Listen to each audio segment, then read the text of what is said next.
Eu sou Maria Elisa Ferraz Paciornik, fui mãe de 4 filhos e foi o meu 4º filho que me fez chegar ao HC, porque a associação não existia à época. Eu tive 4 meninos, o Felipe, que era o 4º, nasceu prematuro, na maternidade, normal, como todo mundo, e quando cheguei em casa, ele teve uma parada cardíaca respiratória no meu colo.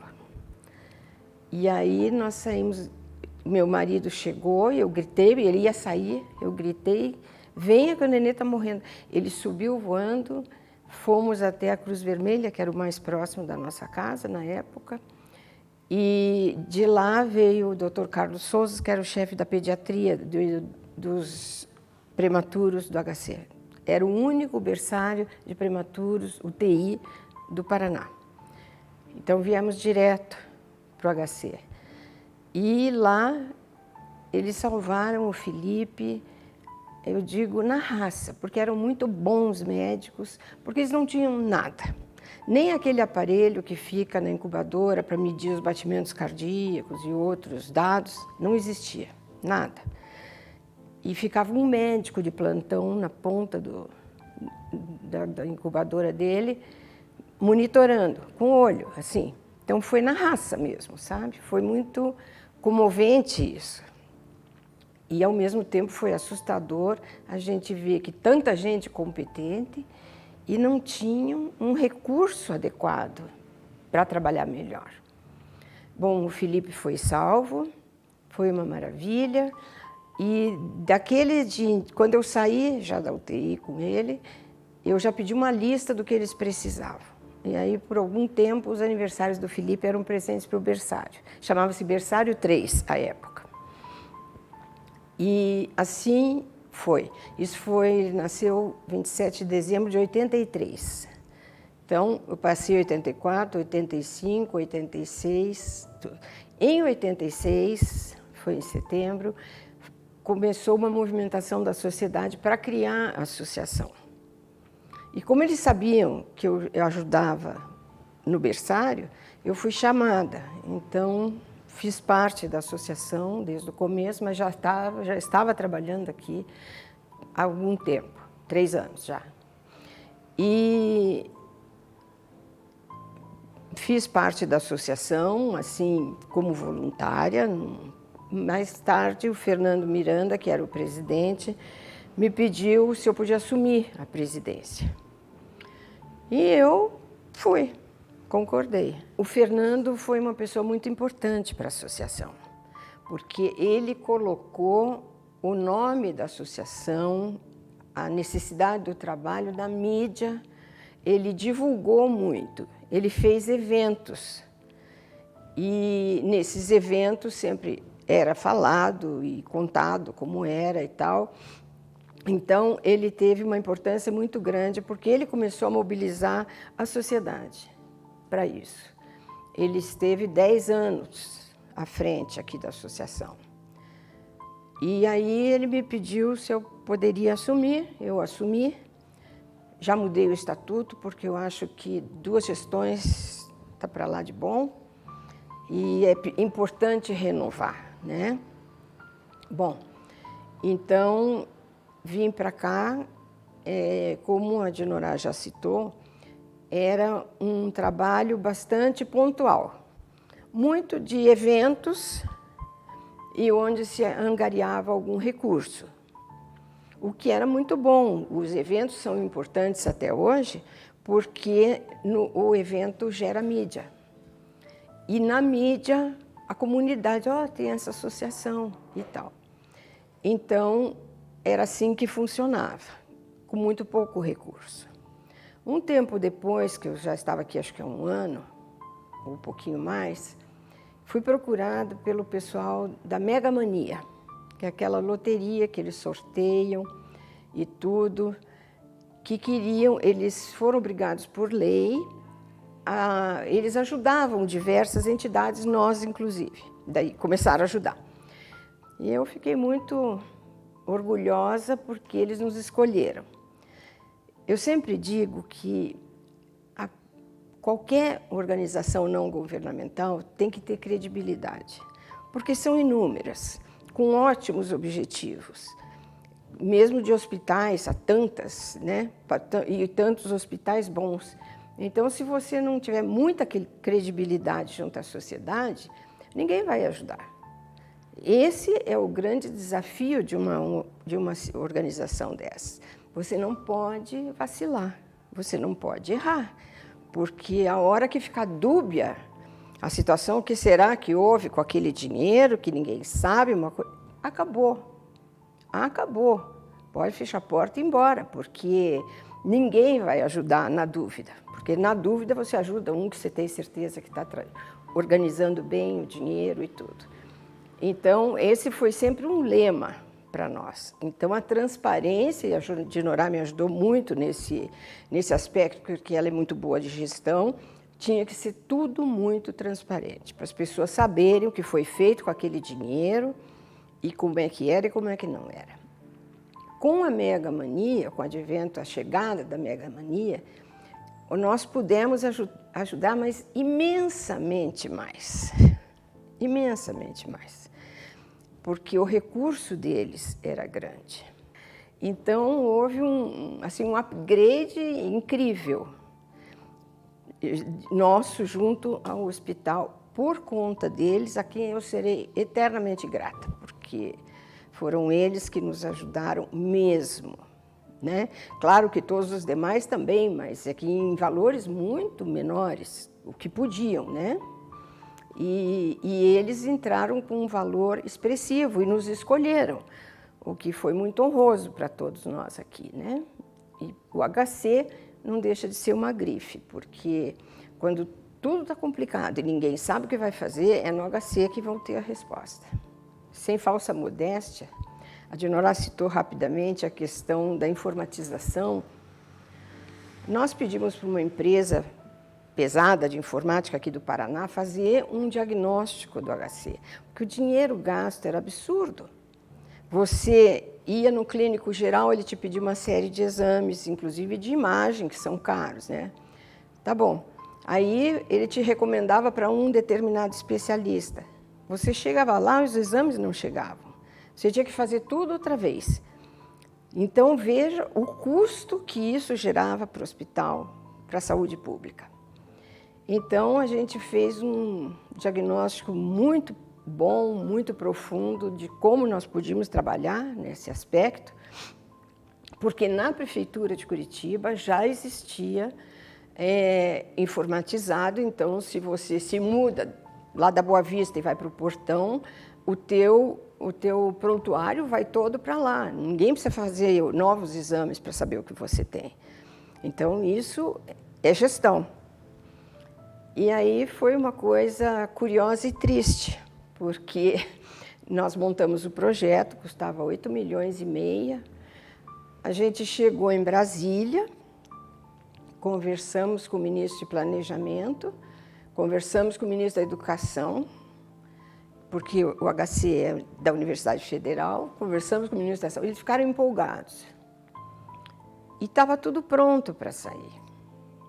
Mas aí houve uma questão de ciúme, e o diretor da época do hospital ficou com ciúme daquilo, pegou uma folha de papel e foi para Brasília e disse que não precisava daquilo tudo, que com 1 milhão ele resolvia. Na verdade, e infelizmente, eu tenho muito claro que não interessava que ficasse tão transparente. Tinha muita coisa paralela, correndo, que não deveria estar acontecendo. Então, onde ele também estava envolvido, claro. E aí, acabou que nós não recebemos nada. Eu fiquei muito decepcionada e muito brava mesmo, porque, sabe, ninguém pode brincar com a saúde pública. Isso é uma vergonha, que até hoje, quando eu vejo que desviaram dinheiro da saúde, pelo amor de Deus, vão desviar de outra coisa, mas não da educação e da saúde, não pode. Enfim, aquilo foi uma frustração muito grande e eu acho que agora já está bem, mas eu não sei te dizer o quanto. Mas eu acho que já está bastante informatizado. Eu espero, pelo menos. E essa foi a minha grande frustração à época, de ver a pequenez do espírito das pessoas, sabe, brigando por uma coisa que era de seu interesse, que ficasse desorganizada. Foi muito penoso esse pedaço. Mas o HC, a gente tem uma alegria por dia com as coisas que eles fazem, inacreditáveis, inimagináveis, e com a qualidade do pessoal deles, médico todo, enfermeiros, psicopedagogos. Mas olha, toda essa equipe é de primeira linha, os concursos são muito sérios, então entra só gente muito boa. O trabalho continuou e daí com esse recurso nós conseguimos coisas incríveis. Nós reformamos o centro administrativo, nós reformamos o centro obstétrico, salas de cirurgia, modernizamos. Onde o Felipe esteve, era paupérrimo. O chão era de taco, que não pode, né, pelas regras de saúde pública. E não tinha um aparelho. Eu saí desabada pelo mundo, com o Jaime, na prefeitura, no governo do estado. Conseguimos um monte de incubadoras, de aparelhos e tudo, que daí não tinha mais onde pôr. Foi uma época que eu já estava viúva e morei na França 2 anos com meus filhos. Trabalhei lá. E aí, nessa época, eles reformaram esse berçário, essa UTI de prematuros, para poder acomodar todas as coisas e se adequar às regras da saúde pública. Então, foram muitas coisas gratificantes que a gente viu, né? E graças à Mega Mania nós pudemos ter essa ajuda bem mais efetiva. Claro que os eventos sempre continuaram, porque eles atraem a atenção, atrai a mídia e a mídia faz com que novas pessoas cheguem. E isso é muito bom e muito importante. A comunidade precisa saber o que faz o Hospital de Clínicas e estar com ele. Então, isso para nós foi fundamental. Então, nós continuamos, somente esse ano, que não está tendo nenhum evento, mas até agora continuam os eventos. E eles são importantes por essa razão. Daí eu voltei como superintendente. E foi muito, muito bom, um trabalho muito profícuo. Eu alternei com a Dinora, quando eu era presidente, ela era superintendente, depois eu fui ser presidente, ela foi ser presidente e eu fiquei superintendente. Depois eu cansei, mas cansei há poucos anos atrás, né? Nós estamos em 2020, me lembro, foi em 2014, acho, que eu descobri que eu estava trabalhando há 50 e poucos anos e eu disse, chega. Agora, aí eu passei a ser só assessora para fazer justamente esse contato com a comunidade. Como eu fui presidente lá da companhia da prefeitura da SIC, eu fiquei muito amiga de muitos empresários, a gente lá conseguiu fazer um trabalho muito bom também, então eles me atendem muito, são muito respeitosos e muito amigos, muito solidários. Então, a SIC toda se empenhou em ajudar aqui e tudo isso a gente vai plantando durante a vida, né? E depois você vai colhendo, sobretudo quando não é para você próprio, mas é para o bem comum, né? Então, eu tive essa graça de poder ter vivido isso. Muitos amigos ajudaram e ajudam ainda até hoje. E o hospital precisa sempre. O hospital não pode receber as doações diretamente, né? Então, as doações vêm através da associação. E para lá são direcionadas em acordo com as necessidades. Todo começo de ano, o hospital levanta quais são as suas prioridades, traz para a associação e a associação vai batalhando em torno delas para conseguir viabilizá-las. Então, é um trabalho já hoje muito engrenado, já há muito tempo, né? Já é antiga essa associação e funciona muito bem e todos os diretores trabalham assim, em parceria conosco aqui. Para mim foi muito gratificante, sabe? O hospital me deu 10 anos de Felipe. Felipe morreu, né, quando eu tinha 10 anos, junto com o pai dele. E isso não tem quem pague, a oportunidade que eu tive de conviver com aquela criança maravilhosa durante 10 anos. Então, enquanto eu for viva, e espero que enquanto meus filhos sejam vivos, os que estão aqui, graças a Deus, também não deixe o Hospital de Clínicas de lado. Eu fiquei muito emocionada, porque a gente não faz visando a sua autossatisfação, a gente faz pela alegria de saber que está fazendo alguma coisa para o bem da comunidade, né? E para o bem de uma entidade que é de alto valor, alto valor.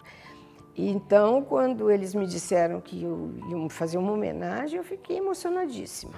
Bom, eu estudei inicialmente em Londrina, num grupo escolar Hugo Simas, vim para cá, estudei um ano no Júlia Vanderlei, depois eu estudei no Sion, o resto até o final do ginásio, e que foram escolas maravilhosas na minha formação, inclusive, pessoal também.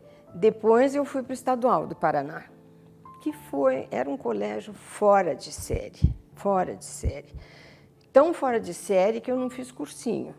Eu fiz o vestibular estudando pelos meus cadernos.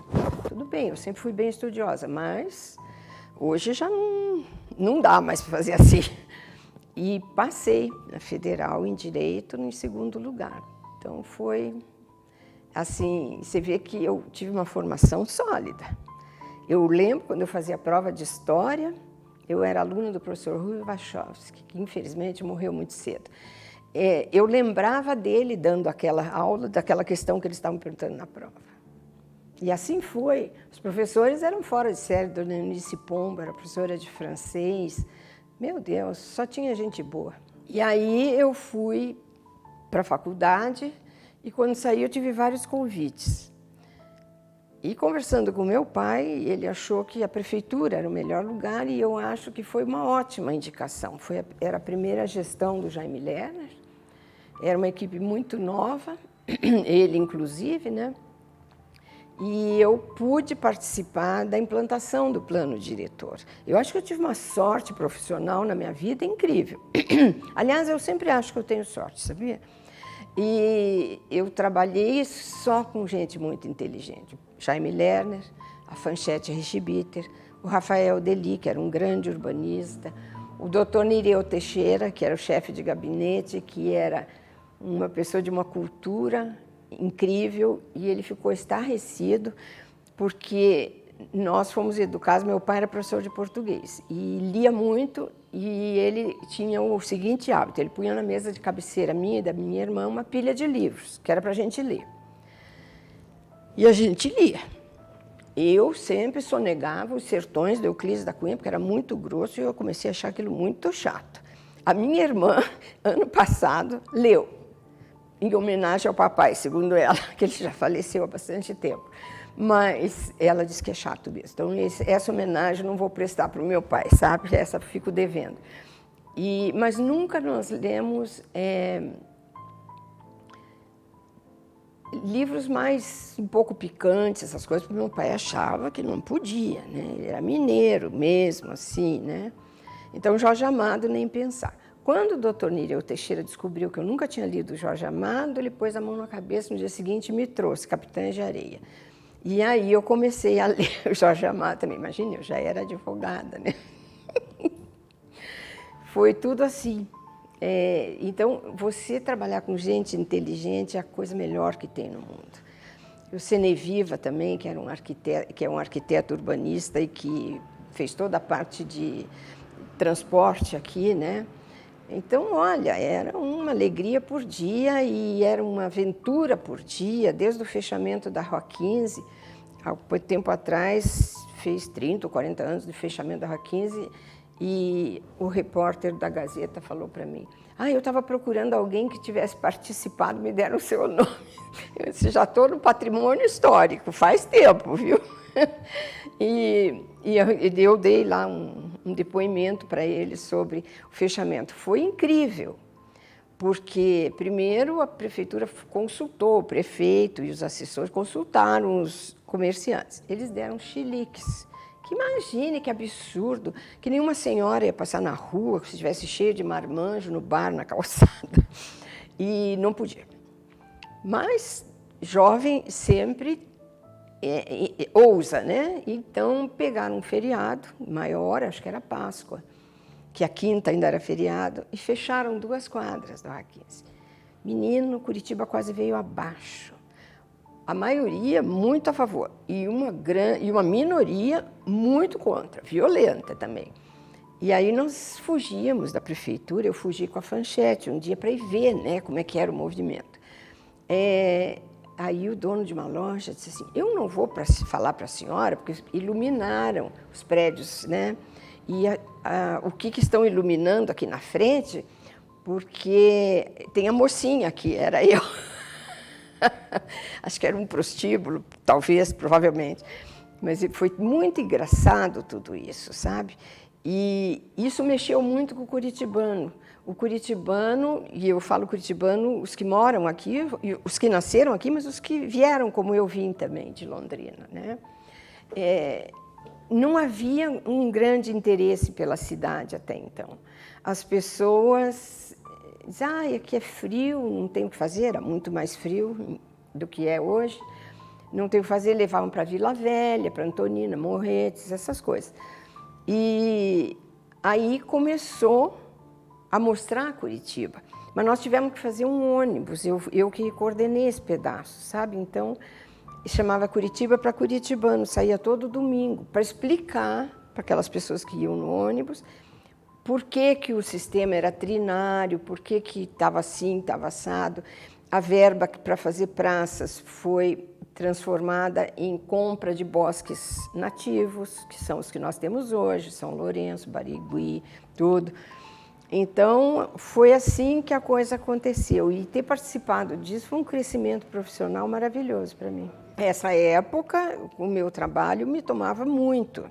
Depois que o Felipe nasceu, eu continuei ajudando, mas não era tanto. Eu assumi a presidência ainda trabalhando. E eu dava conta. Eu sempre fui um pouco workaholic, sabe? Bastante, acho. Muito agitadinha, assim. Agora não. Agora estou no dolce far niente e não faço niente mesmo. E depois eu assumi a presidência, depois eu passei a superintendente, ainda trabalhei, até quando eu descobri que eu estava trabalhando há muito tempo. Há 53 anos, achei demais da conta. E então, fazem 3 anos, eu saí de tudo. Mas nunca deixei de voluntariamente ajudar aqui.